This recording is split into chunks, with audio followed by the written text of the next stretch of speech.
Originally gave this talk 2 weeks ago at the Us2 FinTech thing, so apologies if anyone was there and has seen it already. But yeah, I went to that talk because normally I go to really boring events like this and talk about data management.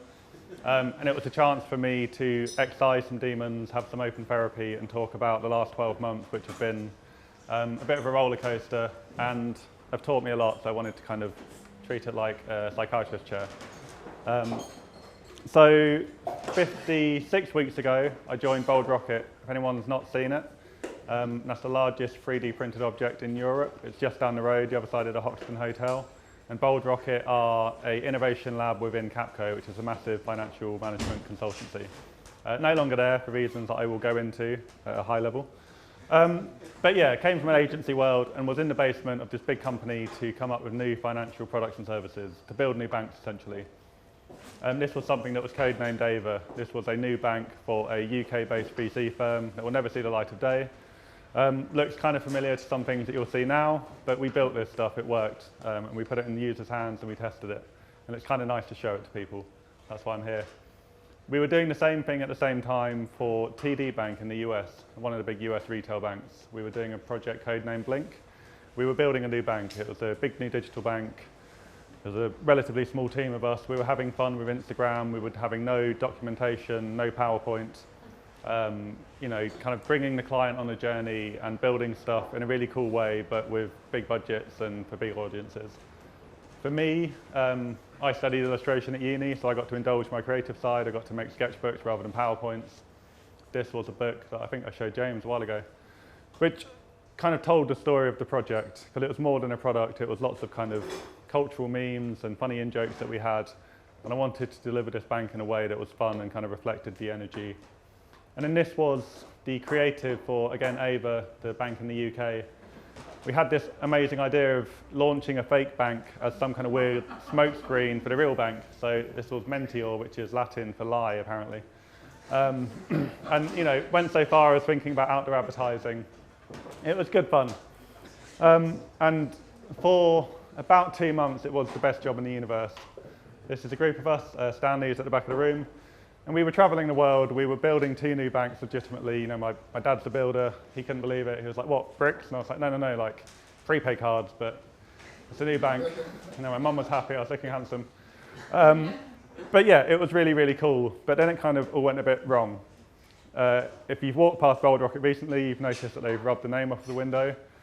I won't go into detail because there's a legal case still going on, but essentially we separated from the parent company and a large lawsuit followed, which is still going on, still involves some people that I respect, and so I won't go into detail about it, but essentially we had to walk away from all of that work, which was really shit.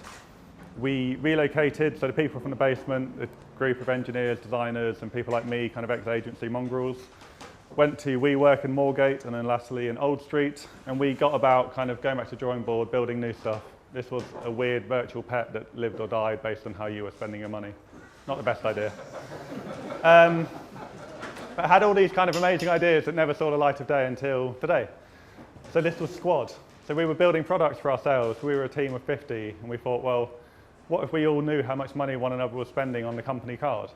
You know, it would create amazing transparency. It would you know, make us all feel better about working for this one sort of thing. And then bigger banks started approaching us because we had this kind of energy. So this is Williams & Glyn, who are the new bank coming out of RBS.